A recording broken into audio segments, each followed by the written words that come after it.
That's just amazing. We approached it, and I was with my friend, and we were like, okay, it's totaled. We got to call insurance. He's like, no, just get in it and see. I'm a local Asheville resident. Thursday night, I parked my Rivian across from the U-Haul on Tunnel Road. In retrospect, it was a major mistake. Yeah. But luckily, the car is waterproof. That's awesome. Something. Wow, yeah, it has to be. Saturday afternoon, we came back with the vehicle, and we were over by the Walgreens. It must have floated a good 100, 150 feet. Wow. I wasn't there to watch it happen. All I can tell you is that it was not where I parked it. But then we hopped right in and put in drive and just took off. Not only the severity, I mean, it moved a 7-ton vehicle hundreds of yards. 7,000 pounds. And just to show, this isn't caked up on there just for fun. You look back here in the bed, you can actually see where the water rose up. This just kind of shows, like, wow. It was bad. Wow. I mean, it was caked up. Hey guys, this is Rivian Rundown. My name is Isaiah. I'm Zach. And we have... I wasn't ready for you to start. I thought that was good. And we have our they sound third stupid. guest. Like it just. All right. We have our third guest, Michael Cusick, who is a R1T owner. And you actually might have seen him before. His R1T was involved in... you know what? I'm going to let Michael explain it, because I feel like you would have you would give us, like, let's just dive right into it. Give us, like, the most accurate summary of what happened. Absolutely. Well, Isaiah, Zach, thank you for having me on the Rivian Rundown. This is an absolute honor. I am, my name is Michael Cusick. I am famous for my terrible parking locations. So, yeah, it's if you guys want, I could just run down the a whole summary for you real quick here. So I'm living here in Asheville, North Carolina, and on September 28th, we got hit by Hurricane Helene. 2 days prior to Hurricane Helene, I parked my car across from the U-Haul in downtown Asheville. This was adjacent to the Swananoa River. We were downtown drinking, and I wasn't a designated driver, and I didn't want to drink and drive. And I didn't really think too much about where I parked my car at the time. In retrospect, it was a major mistake, but we learned from our mistakes, and that's what makes us human. And that was Wednesday, and the following day was Thursday, and it rained significantly. The flooding had already started. We had to stay at my friend's house because of that. And then the following day was Friday, and that's when the hurricane actually hit. And so we already had flood conditions before we got the hurricane. And then the hurricane hit on Friday. We got an additional, from what I understand, we got an additional 13 to 15 inches of rain on top of the 9 inches we got the day prior. And the French Broad River, which is a river that you can walk across, it's so shallow. It's about 3 feet deep usually. This river rose all the way to 25 feet in depth. And anything that was within this height didn't just flood. It literally became part of the river. And this is why buildings got swept away, cars, houses, and my vehicle was one of those things that got swept away. The storm itself actually created mini tornadoes as well. We didn't know it at the time, but we do now, that there were so many trees that were downed and power lines that were downed. We lost cell phone service on Friday around, I would say around like 11 a.m., maybe noon. And the storm ended maybe 3 or 4 p.m. that Friday. There was no way to get information. I was at my friend's house, and there's like 4 ways out of my friend's house, and 2 of the ways were blocked by hundreds of downed trees and power lines, and the other 2 routes were blocked by literal floodwaters, so deep that even a Rivian couldn't get through. And so we weren't even able to get out to figure out what the heck was going on until Saturday afternoon. It was just it was a crazy situation. We rely these days so much on our cell phones and the internet and information that when we lose that, everybody is just in this what's going on kind of mindset.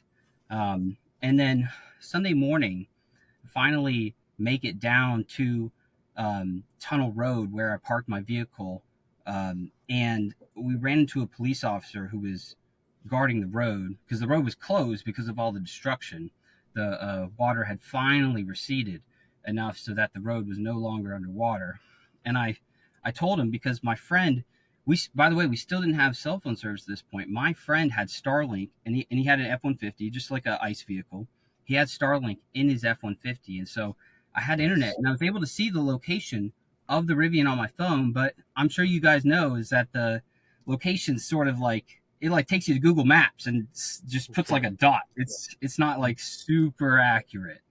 And so I was telling him, I was like, hey, my car's down there. He's like, buddy, you're not coming past here. If your car's here, it's gone. It's either miles downriver or it's at the bottom of it. And I remember showing him my phone. I was like, no, look, it's like right where I parked it. Look, it's coming up on the map. I got the location. It says it's good. I just turned on the AC. Look, it's working. And he was like, okay. And then he escorted us down to the U-Haul site, which was in bad shape. I mean, there were U-Haul vehicles that were upside down. There were U-Haul vehicles with like trees through the windshield. There were U-Haul vehicles that were crushed, completely crushed. And so the I'll just try to give you a general description, and you could probably see this on Google Maps better. But you have the Swananoa River here, and then you have the road that goes here, and then you have the U-Haul on this side. And I had parked here, and my vehicle was on the back side of the bridge that was about 100 feet adjacent to the U-Haul. So it had moved northeast approximately 100 feet from where I parked it. And I remember when we pulled up, I was like, I kept hitting the location button to see if it was like changing, because it's not always super accurate. And it kept saying it was right there at the bridge. And I was like, I don't see it. And I started to panic with my friend. I don't see it. I don't see it. It's got to be at the bottom of the river. And he's like, wait a minute. Is that it over there? And I just see this like hulk of mud, just like covered in this, so much mud. I couldn't even imagine it. I haven't done any serious off-roading in my Rivian, but it was so well camouflaged. I mean, it blended in to a degree that I'd never seen before. And we drove over there, and I just remember like trudging through this, like it must have been a foot of mud. I mean, the silt and everything from the river had been dug up by all the force of the water and had been swept 100 feet to the side. And my vehicle was probably up to maybe like three quarters of the way up the rims. If you guys are familiar with the location of the rims on the all-terrains for the R1T. Yep. And I approached the vehicle, and the door handles popped open, and I pulled it open, and all this mud came falling down, and it was getting on the seat. And I was like, oh no! But the lights came on the inside, the screen came on, and I shut the door. I hopped in, and I couldn't see anything. I mean, every single window was covered in mud.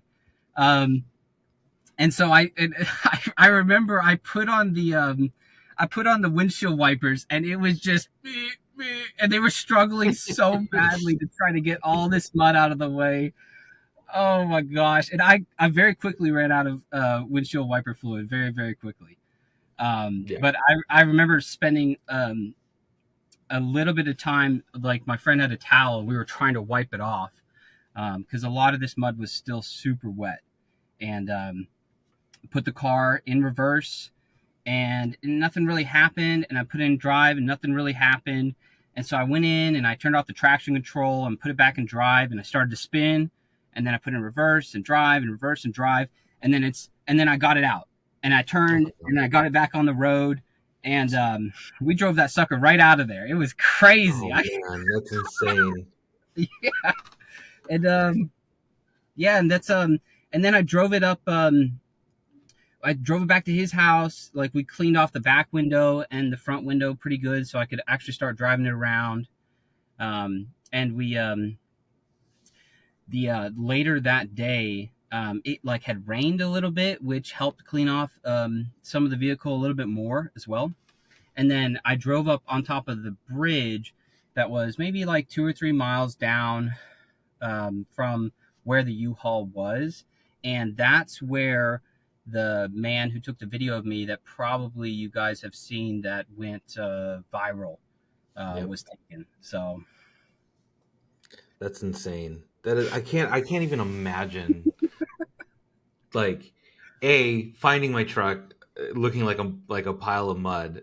B, it still works, and Right. like the inside of it was like immaculate, and like that, like just driving it off after finding it after it's sitting there for 5 days and being under, what is that, 7 feet of water and mud, like that's so crazy.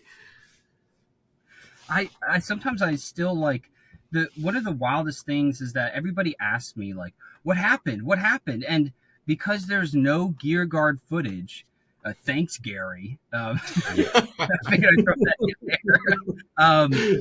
Because there's no gear guard footage, I can only guess what happened. All I know is where I parked it and where I found it and what condition it was in. I can't like, I could guess, well, okay, it floated all the way to the bridge and then sat on a high point and never spent any time underwater. But how the heck was it completely encased in mud? How did that happen? Did it just splash up on there? Like, did it get it's completely submerged? Does it float? Is it a submarine? Now, was the mud like on the top also? Like, Yeah, so like it was on the it was roof. like encapsulated in mud. Like it was just basically just like You should somebody have dumped seen the mud right on top of it. yeah. You should have seen the bed. It was like a foot and a half thick of mud.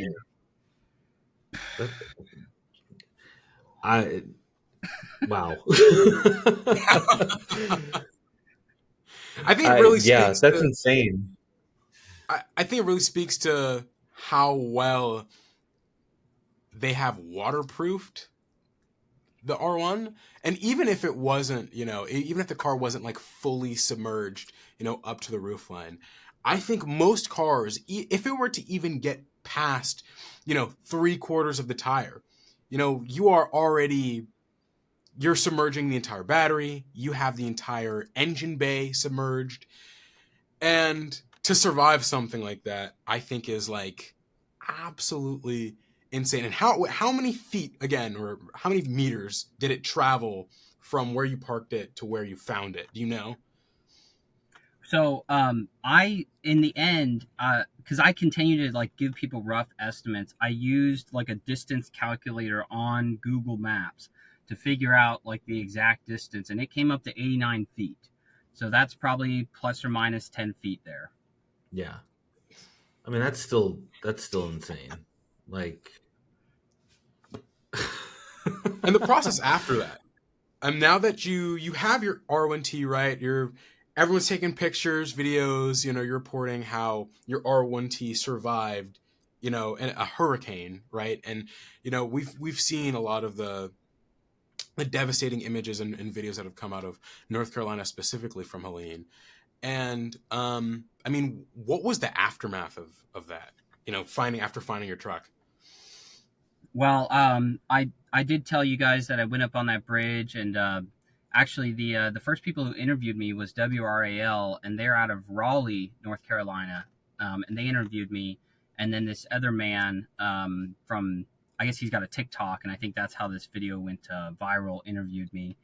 And after I did that interview, I got in my car and I drove through downtown Asheville, and I think sometimes when natural disasters happen, initially your instinct is to kind of conserve and isolate, to say, okay, well, I've got the Rivian and I've got outlets and power, and I have some stored goods and stuff, and I got to make sure I don't show anybody anything, and I keep everything to myself, and people could want to steal it from me and all this other stuff. But when I drove through downtown Asheville, I saw a level of destruction that I had never seen before. And I lived in Florida for 10 years. I went through Hurricane Matthews and a few other hurricanes that hit really badly, and I had never seen this kind of destruction that I've seen here in Asheville. And that, I remember that afternoon, none of the supermarkets were open. there was no access to water, and there was a this team at the Rockies Hot Chicken Shack, which is just this like local restaurant in the parking lot. This Crisis Response International is what they're called, and I didn't know it at the time, but I just saw the shack that said free food and water, and I remember pulling in, and these guys, I got in line, and they gave me a hamburger and some green beans and a bottle of water, and I remember them asking me if I needed anything else, and I remember just thinking like, how much do I owe you? And they're like, you don't owe us a dime. And while I was eating that meal, I kind of had like a conversion, would you say, where I went from, okay, I've got to isolate, I've got to make sure nobody sees I've got power, I've got to make sure I can keep these supplies to myself, to I've got to do everything I can to help my community. There are people out here from Alaska. The woman that was serving us in this shack was from Alaska. I mean, people from all over the country had come to Asheville to help us, and from then on, I was determined to do anything I could to help my community. And I remember asking them, "Hey, what can I do?" And initially, they were like, "Okay, well, we're getting supplies in. Maybe you could just funnel people and watch the gate." And then it was, "Oh, your car has an outlet. Can we run the food truck off of it?" And then it was like, "Oh, your car's off-road capable. We've got some people on this road who have medical issues and they can't get supplies. Could you deliver water to them?" And so I used my vehicle that survived going through literal hell to help other people. And I could not have done that if Rivian didn't design such a gosh darn durable vehicle. So what can I say, really? What can I say? And ever since then, I've been doing everything I can to try to volunteer and look out for my community where I can. That's amazing. Amazing. It's so inspiring to hear that. And I mean, like, I'm speechless. Like, that's incredible. Well, thank you, Zach. Like,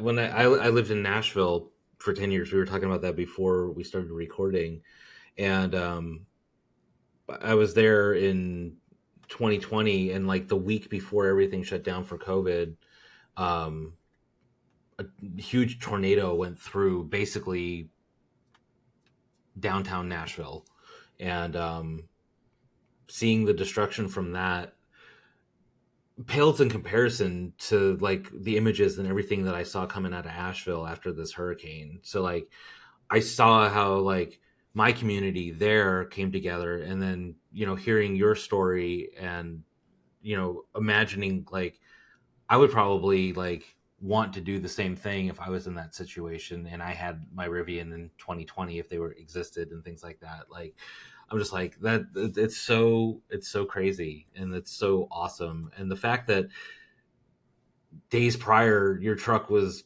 covered in mud and underwater and all that stuff, and it was still able to do all of that and still able to help, like you're still able to like use it to like go out and help everybody and do all of that. Like it's amazing. Not just you, and well, let me flip that, not just the truck being able to do it, but the fact that like you were doing it also, and like it's awe-inspiring. That's the word I was looking for. Yeah, no, you said it all, Zach. I think even for most people that would be in that situation, even after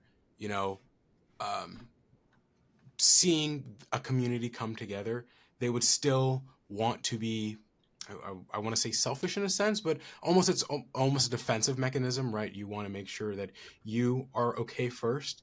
And, I think it's not only like a time and an energy resource that you've given to your community. It's a safety resource that you've given to your community, your own safety. And, I can't, I know we talk about how great Rivians are, but I think regardless of what the vehicle had been, the spirit of you and what you had in you to be able to, all right, we're going to do this, I think that really speaks a lot to you. And I guess thank you, right? I think from Yeah.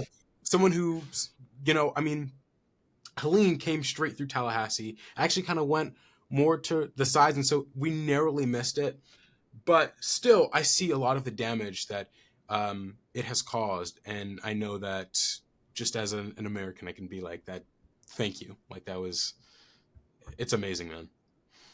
Yeah, I mean, like I was saying too, just to kind of piggyback off of Isaiah and like what he was saying too, like we live, but like all three of us live in areas where natural disasters can happen, like y'all with the hurricanes and all that, and me living in California with earthquakes and everything, and hearing your story and seeing it and talking to you and hearing about it and all that. Like, if God forbid something like that ever happened here, I know I would probably be the first person to run out and do exactly what you're doing now. And just because I'm just like, hey, he did this in his Rivian, I got this, I'm able to do this, I got the knowledge, like all of that, like, let's go, like, what can I do, like, load up my truck, let's use it for power, let's do all of that, let's go.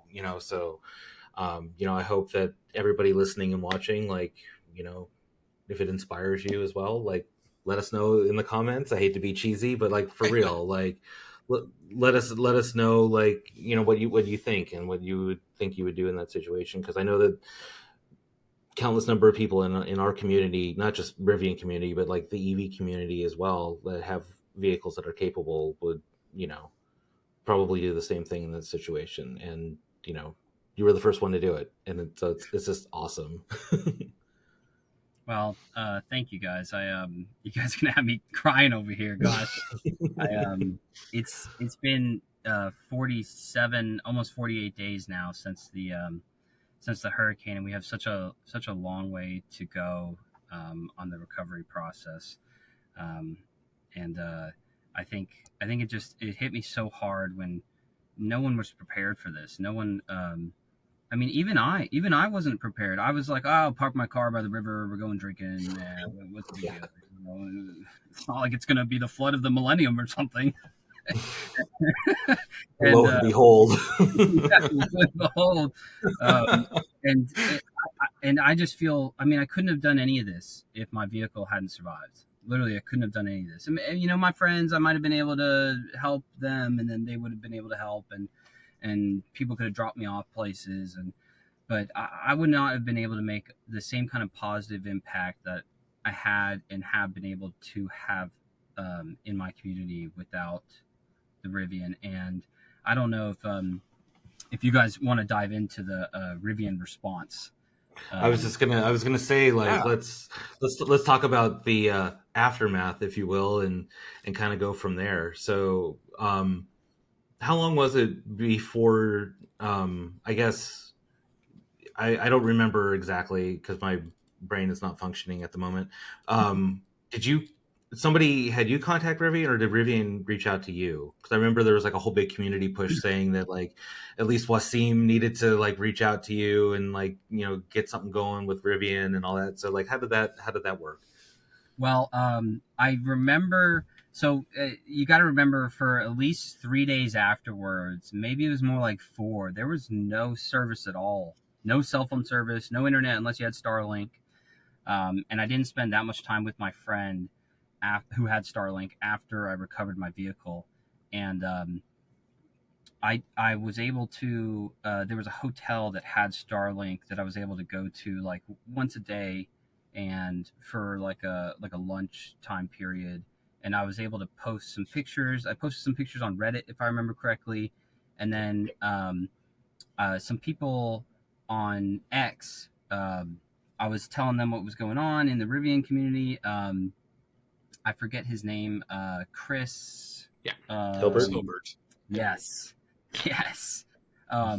And that man helped me out so much, because I didn't even have a Twitter account or an X account. And I made one, and I posted a picture and like with my name and everything, and just like talked about what I was doing and how great Rivian is. And I think he reposted that, and a bunch of other people did. and they got the ball rolling because we were in this weird gray zone where I was already getting millions of views, but I had no clue. I had no idea for at least a good 48, 72 hours there that anybody had even seen my story. I wasn't even sure if the Raleigh news people who had interviewed me even aired that piece. And eventually I got a call because Chris asked me if he could share my personal phone number with the contacts at Rivian, and I said yeah, but you guys only call me during these times because I won't have cell phone service either. Because eventually later in that week there were certain sections of Asheville that did get cell phone service back first, like maybe like one cell tower I think initially got service back that week, and I got in contact with Rivian and the regional service manager for the Southeast. His name's Rashid, great guy. He asked me, he said, what can we do for you? And I was telling him, I was like, hey, listen, my vehicle either was completely submerged or floated downriver. And I remember what had happened the previous day before, and I think this was Tuesday after the storm. I was at the food truck at the CRI, and people knew about my story and were recognizing me and were recognizing the vehicle. And we were under a water conservation thing, so if you did have water, you sure as heck weren't using it to wash a car. And this woman came up to me and said, "Is that the truck from the thing?" She's like, "It's gonna explode any moment. Oh my Get god! that thing out of here." And I was like, "What are you talking about?" And she's like, "It was underwater. It's gonna explode." And she like ran to her car. Welcome to North Carolina. So, I do remember the lead at CRI was like, "Hey, do you mind if maybe you park your car like around the corner so people can't see it?" But it was like, it is a concern, you know, if your electric vehicle was underwater, you do want to get it checked out. And so the following day, I spoke with Rashid, great guy, regional service manager. And he was like, yeah, so when can you bring your car to Atlanta? Because Atlanta is the closest service center to here, but it's about 4 hours. And the roads, Interstate 40 is completely gone going west, and 26 still had a bunch of problems at the time. And I think they had just cleared it up. And I remember telling him, I said, Rashid, listen, I need to get my vehicle serviced because it's been underwater, but it works right now, and I am helping people out. And I'll tell you guys a quick story. I went up this road called Elk Mountain Scenic Highway, and I had an electric chainsaw, and someone had given me an address to go to do a welfare check. And whenever I do the welfare checks, I always bring a case of water with me because we don't know what condition these people we find are in. And the road was still blocked with trees. This address was past these trees, and I cut through maybe 4 or 5 trees to get to this woman's house. And I showed up to this family's house, and I like to be well dressed, and I like to carry the water on my shoulder so that, you know, this is rural Appalachia. People defend their property. I want to be clear about my intentions. Yeah. And I remember showing up and knocking on the door, and this woman who answers the door just bursts into tears and just starts going at length about how they ran out of water like 2 days ago, and they were dying of dehydration, and they were talking about it. And, you know, to talk about it is one thing, but I remember being like, well, here's all this water, and there are people who are worried about you, and I think your daughter was the one who ordered this welfare check, and, you know, we'll bring supplies to you every day, and I just cleared the road so you can get out now.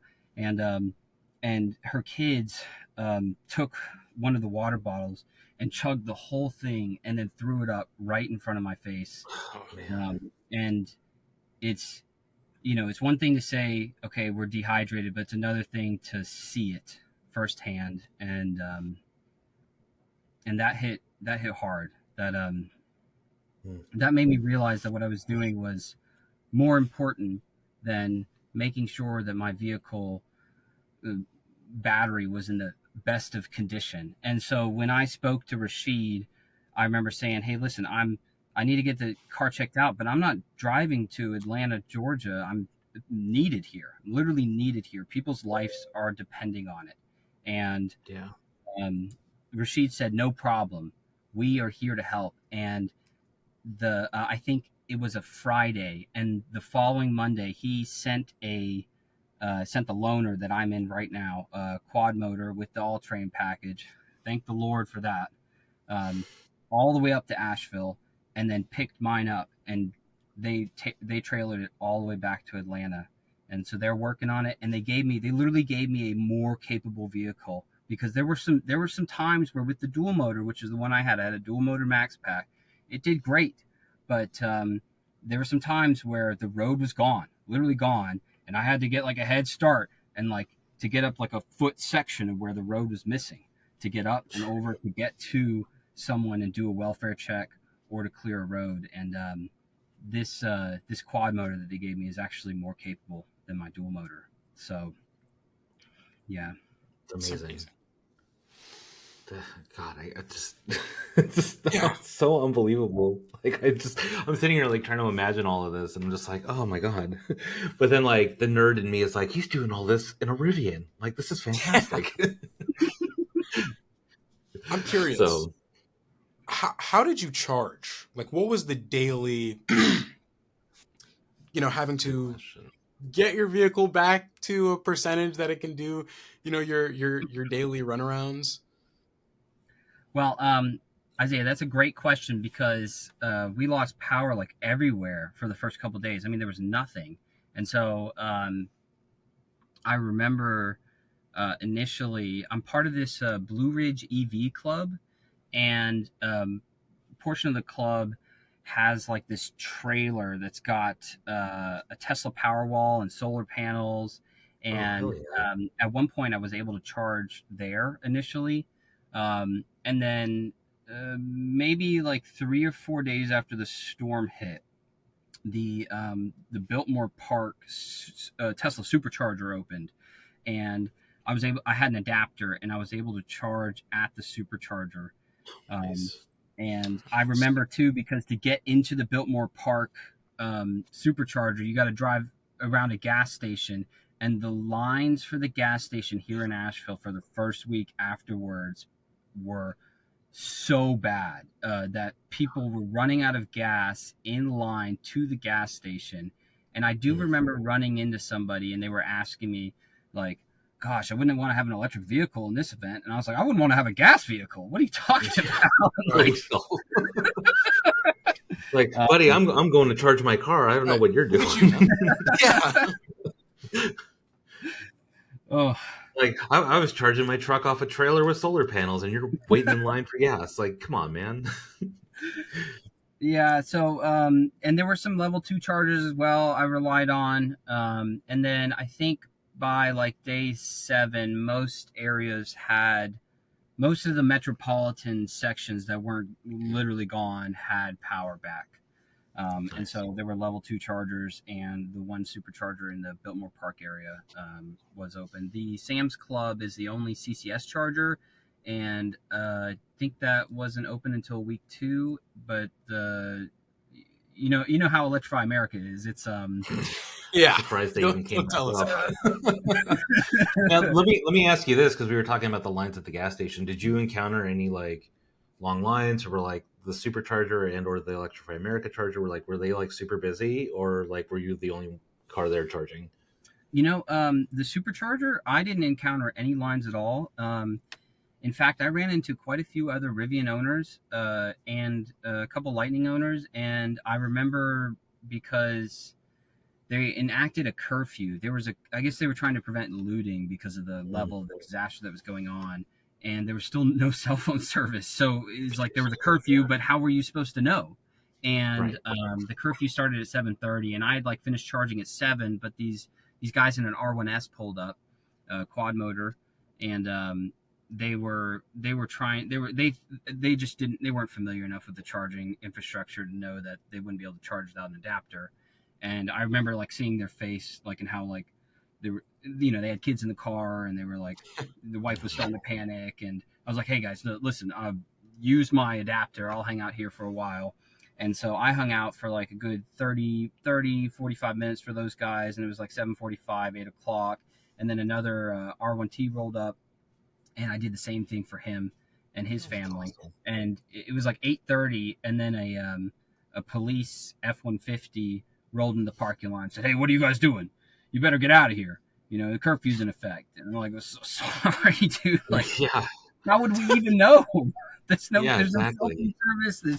We can't communicate. There's no internet, and that's the first time I realized just like the scale to how everything was being handled. And it's so weird when civilization starts to break down. It seems like people they're either pushed towards this like lawless like anarchy, or they're pushed to this like everybody's part of this one giant team. And I'm just so impressed that Asheville and Western North Carolina as a whole has like 95% of us have gone towards this one big team. And I'm just so proud of us and this whole community. I can't say enough good things. That's fantastic. I love it. Down to the adapter. So, yeah. So has Rivian given you any update on like if they found anything with your R1T or anything? Like if they given you like a status check on it or anything? So Rashid has kept me updated. With that being said, I do have some information and more questions than answers. But I can let you guys in on everything I know. Initially, I think like maybe 3 days after they got it, I was using Starlink, and on TikTok, someone on X, I think her name was like Karen Whitworth. I don't know if that rings a bell. Yep. Yeah. She had like forwarded a video or reposted a video of some guy who was working on my truck, and they had taken out the frunk, and he was like showing inside, and you could see like the mud line from I guess where the water got up to. I don't know if you guys saw that. I saw it. Yep. Which raised even more questions in my head than answers about how the car was covered entirely in mud, but the frunk line was up like halfway to the radiator, and the fan had some mud on it, but it looked like it had been like it had hit it instead of it coming in. I don't know. What I do know though is that they said that the battery is fine, that the motors are fine, and that they're getting some harnesses and some trim pieces replaced. That's the official response, but I was sent a picture where the electric motor is missing, and so I'm guessing they removed it to do diagnosis. I don't know all the yeah.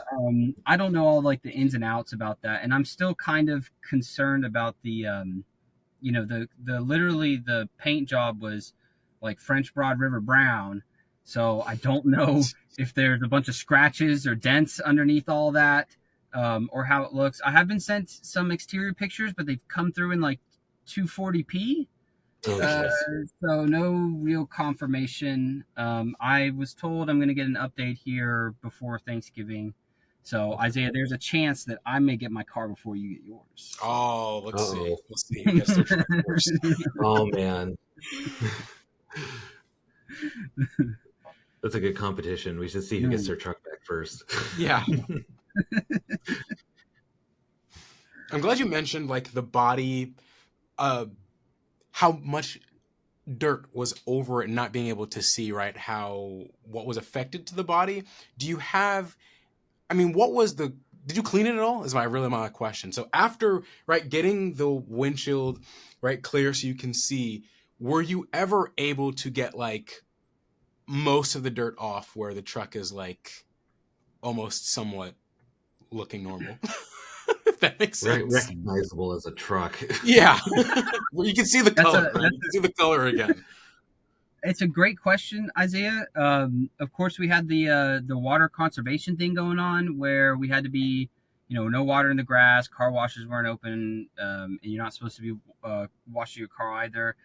There's also like a secondary factor that is that the silt and all of the mud from the bottom of the river is like part clay, and so when I got my car back, it was still super wet. And maybe if I had cleaned it then, it would have came off not too bad. But over the next couple days, sitting in the sun, I mean, it baked on, like baked on to the point where I never opened the rear doors until like later that week. And I remember having to like chisel the line just to get the rear doors open because they had like sealed shut. And then I had to climb in the back seat and like push it. I was gonna say, just climb in the back and like kick it open. Yeah, basically. Oh, And man. the truck bed would never open either. That was like sealed shut as well. The outlets were, by the way, the seal on the outlets is really good. No mud at all on that. But I remember having to rip that bad boy open. Yeah, it's I can't imagine, because I know it's supposed to be like clean now. I can't imagine. It must have taken a long time at the service center of spraying that thing down. Yeah, I'd be curious to see if there is any like paint damage or anything. Myself as well. Yeah, that's crazy. Got some mud bodywork. Man. New body kit. Otherwise, yeah, you have a good story to tell if people ask, like, where are all these scratches from? I do. Yes, I do. Yeah. Oh, let me tell you a story about Hurricane Helene. About how terrible of a parking job I'm capable of. Yeah. Let me tell you why it's not a good idea to drink the night before a hurricane. I swear, I parked here 100 feet down the street. Were you Floated away. Sure it did, Michael. Sure it floated away.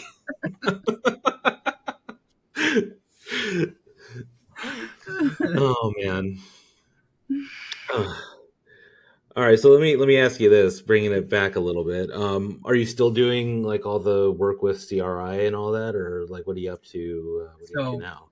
CRI left town about 2 weeks ago, like at the end of October. They left town. I'm still doing a little bit of volunteer work at the ACBBM Center.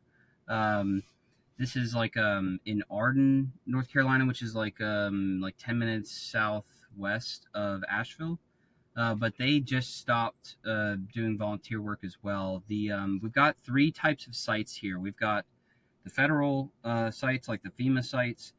We used to have active duty troops here. I think they're gone now. From what I understand, we had the 101st Airborne, and they were putting in a lot of work in Chimney Rock and Bat Cave, which are areas that were completely destroyed. And FEMA is still here. FEMA is very rigorous. They're doing a good job. Then we have National Guard sites. National Guard sites are great. They're distributing water and MREs to anyone. It doesn't matter if you have a North Carolina license or not. They'll give you supplies if you need them. Ironically, Logan Paul, for like as a jerk of a guy as he is, donated like 100,000 Prime. And so for the first time in my life, I've been drinking every day. Hell yeah, man. There you go. And then you have your like community centers and your volunteer centers. Some are run by churches, some are just run by leadership centers or just sections of the community. And cool. I would say at this point, those make up a majority of the volunteer centers that are distributing supplies and helping people. And if you're in Asheville and Western North Carolina and you need supplies that aren't simply just water or MREs, you need to go to these community distribution centers. So if you need baby formula or anything, feminine care products, anything specific like that, those are the places to go. Awesome. That's great. I'm trying to think of any other questions. Like I'm still I'm trying to also. I think we covered everything. Everything from charging. I mean, no electrical. Like, was there ever like you driving an inkling of like, all right, this sounds a little off, or this isn't as exact as it should be in your truck? You're asking like issues with it after I Yeah. picked it up? Good question. It had like a wobble at speed due to the mud that was in the rims, which is, All that weight. it's like Yeah. a physical thing. Um, none of I kept getting parking sensor errors because all of those were just covered in mud. Like the adaptive cruise control, lane keep assist, driver plus, none of that worked. There was no cell phone service, so the hotspot didn't work. I was out of windshield wiper fluid, and so that kept popping up, like refill soon. And I was like, I can't get it anywhere. There's no stores open. But aside from that, I mean, you would have thought like the truck was like, oh yeah, it's just another Tuesday, just another Tuesday where I floated downriver. Yeah, that's amazing. Yeah. I'm almost as amazed as you guys are. I really am baffled that because I had a Tesla Model 3 beforehand, and I love that thing, a 2022 Tesla Model 3 long range. I drove it from here to Vermont and back. I drove it to Bar Harbor, Maine once. I took it camping. I slept in the back of that thing. I had a bed. I put a lift kit on there, a 2-inch spacer lift kit with rear camber arms, a cross climate 2 tires. It's what drove me to get the Rivian because I had a pre-order in 2020. And I had the pre-price hike pricing and everything, and then they decided to sunset all of that in September. And so I kept a lookout for a good deal, and I got the good lease deal on a 2023 Max Pack. I bought it. Boom, good to go. I do not think a Model 3 would have made it through this. I'm just saying. I was just thinking that. I'm just saying. Yeah, you would have. That car would have ended up at the bottom of the river for sure. Yeah, and I don't know if Tesla would have reacted the same way that Rivian did, where Rivian really stepped up and like they took care of me, and I was able to, like, you guys heard that story about that woman I took water to. I don't think I would have been able to get down that road. I definitely would have been able to run a chainsaw off of the Model 3.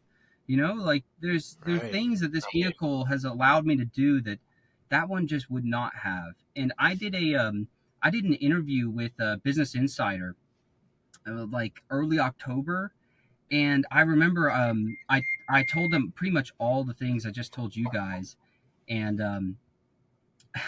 I loved the Model 3. I didn't say anything bad about it, but I don't know if you guys read it. They decided to anti-Tesla.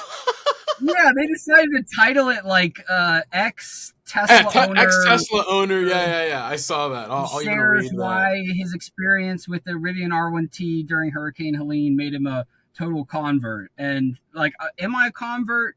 Do I love Rivian now? Absolutely. Like, but it's not like I hate the Model 3 now or something. Right. Yeah. So, but I just wanted to clear that up for the record, so everybody, I don't hate Tesla. I just, Rivian's not bad either. Yeah. They're pretty all right. I'm glad you got to clear that up. But no, that's how they definitely like to twist it.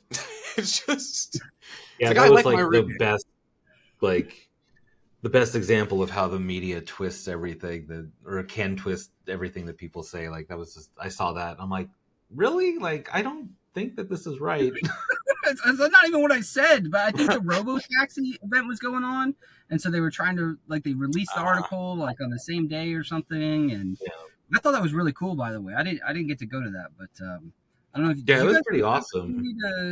Or do you know anybody who got to? Yeah.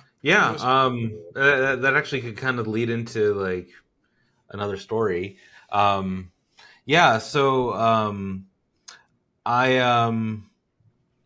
going to say this to circle back to what we were just talking about.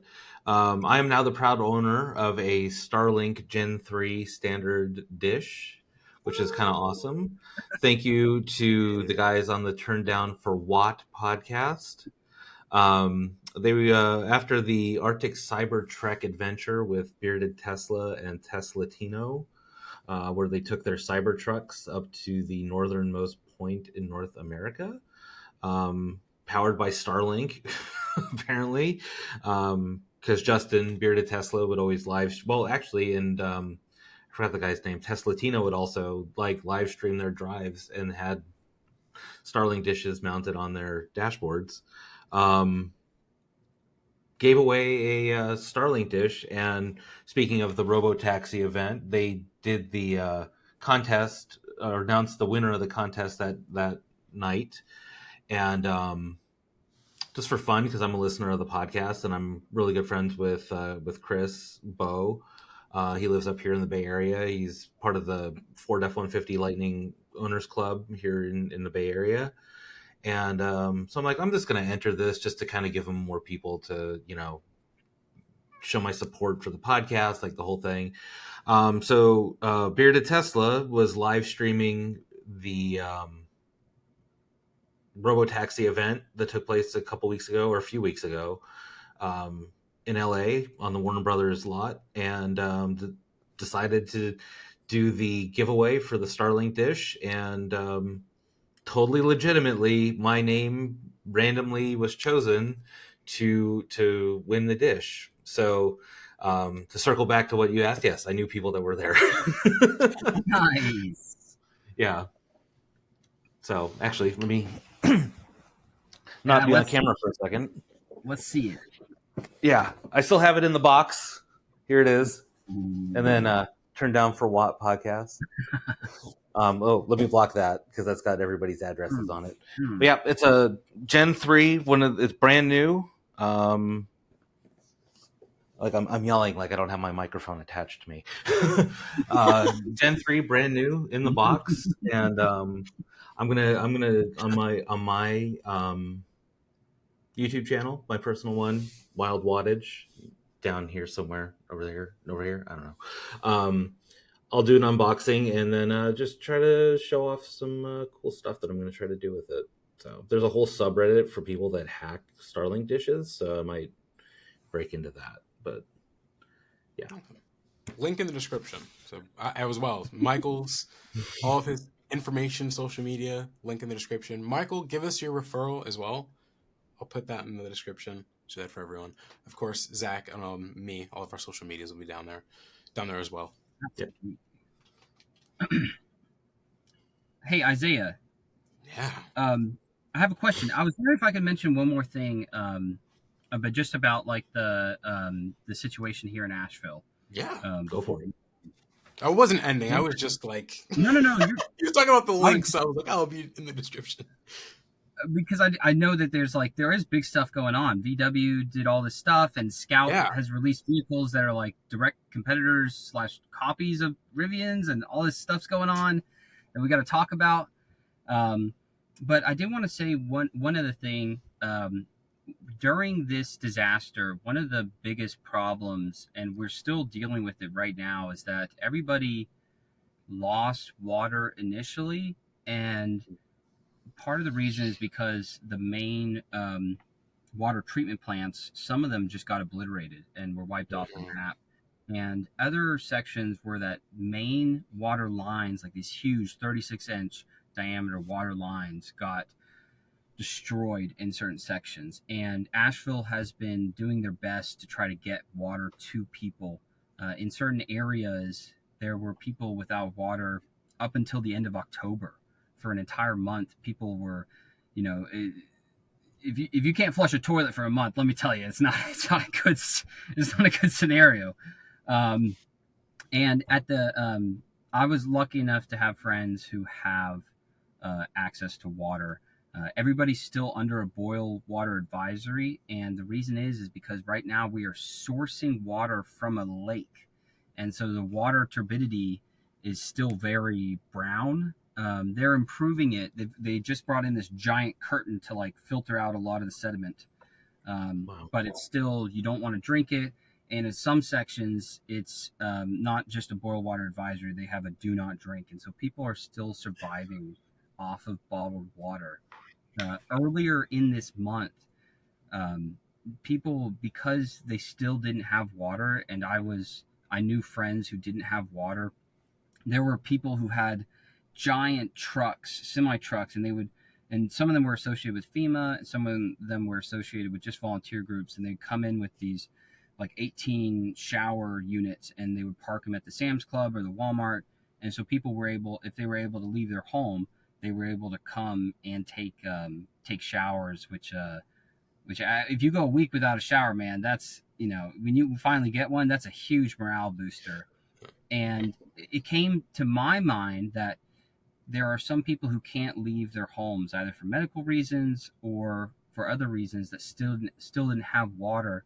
And so in the Rivian, in the back of it, I built inside of a toolbox, like one you put in the back of a truck bed, I built a portable shower unit with a 3-stage filter so that you could refill it from the river. And I had been, for like the middle of October, I must have given out and delivered like maybe a little over 24 showers, hot showers to people. And I plan on this weekend, I'm working on a website, and I plan on trying to develop this product and sell it as an overlanding product that people like Bearded Tesla or others who are going out to the Arctic or doing all this crazy camping might be able to make use of in their Cybertrucks. So that's amazing. Put that out there. That's fantastic. Well, let us know when you get that website up and everything, and we'll blast it out with you as well on all the socials. Like, that's fantastic. Thank you. Anything we can do, man. Y'all are the best. Thank you for joining us. I mean, I can't. This has just been awesome. Yeah. Absolutely. This is my home, man. This is, I mean, I love this car, Literally, people might think you're joking, but like literally, like it's been so hard to coordinate this and like get you like in a place where like we could talk to you for more than 10 minutes first off, and then like it's been a wild ride, man. Like, very small part of your journey. I'm happy and excited to be a little part of it. But like Isaiah said, we're like super amped that you're here, dude. Like, no matter if you're sitting in your truck or wherever. So I'm honored to be part of Rivian Rundown, and we're honored to have you. Don't stop. Like we're inconsequential, man. Like, no. That's sweet of you guys. I've been looking forward to this all week. Me too. Like I was very excited that like everything aligned today, that I was able to get home in time to be able to do this. And I was like, I really don't want to move it again. Like, we got it finally lined up where all three of us can be here. And like, I'm like, let's go. And made it with 3 minutes to spare. It was fantastic. So then I realized that we said 3:30 instead of 3 o'clock my time, and when I got home at 2:57, and I'm just like, and then I'm like, wait. So anyway, we pulled it off. Side note, behind the scenes, lift the curtain, pay no attention. Awesome. Okay. I feeling like we're in a transition period. Here we go. Do you want to do? Do you want to do a full, like, I mean, what is there to really talk about in terms of Rivian news? I mean, we haven't made an episode in, it's like 2 or 3 weeks. So yeah, and there's been a lot, but then like, right, it's been 2 or 3 weeks, and it's just like, do we want to talk about all that stuff? Like, our listeners and viewers, like, we're gonna get back know. Yeah, do they not know about this stuff by now? Like. And then you with your live stream thing that you did the other day about the joint venture, and then How about this? We'll go over this pretty quickly, and then I'll, I know we're invading your home right now, Michael. So you guys are welcome. I've got 4 other seats here. Okay, so you can add another person if you want. All right. Well, I think that's going to wrap it up for us today. Thank you to Michael for joining us. And Michael, do you want to give your social media handle, or kind of if there's anything else you want to plug before we get Yeah, out of here. absolutely. You can follow me on X, Chess for Giants, and I am working on the shower box as we speak, and my website's going to be up this weekend, chessforgiants.com. So if you want to bring the comfort of home out with you into the backwoods and take a nice hot shower, give that a look. Awesome. Link in Yeah, description. we'll put the link in the description because this won't go out till after this weekend. So yeah, we'll put all of that in the description below. So be sure to like, follow, and subscribe if you don't already here on YouTube or your podcast player of choice. Or you can always get all of our links and everything at rivianrundown.com, recently updated, so it's kind of version 2.0. Also on there, if you want to leave a comment or give us a review, please do so. As you know, we are very popular on Apple Podcasts, especially in the porch community, so be sure to leave us a review about how we did with our porches and patios. And you can also leave a voicemail on the website as well. So, yeah, thanks for listening, everybody. And again, thanks to Michael for not just being on the show, but for, like I said earlier, everything that you've been doing out there in Asheville. And hope you guys stay safe and are able to get everything cleaned up and as good as new soon. Thank you for having me, guys. Zach, Isaiah, it was a pleasure. Awesome. Thank you for joining us, man. Thanks, y'all. And we will catch y'all in the next episode. Episode 7. Episode 7, by the way. This was episode 7, so we'll see you in episode 8. Now I'm really going to end it. Bye, y'all.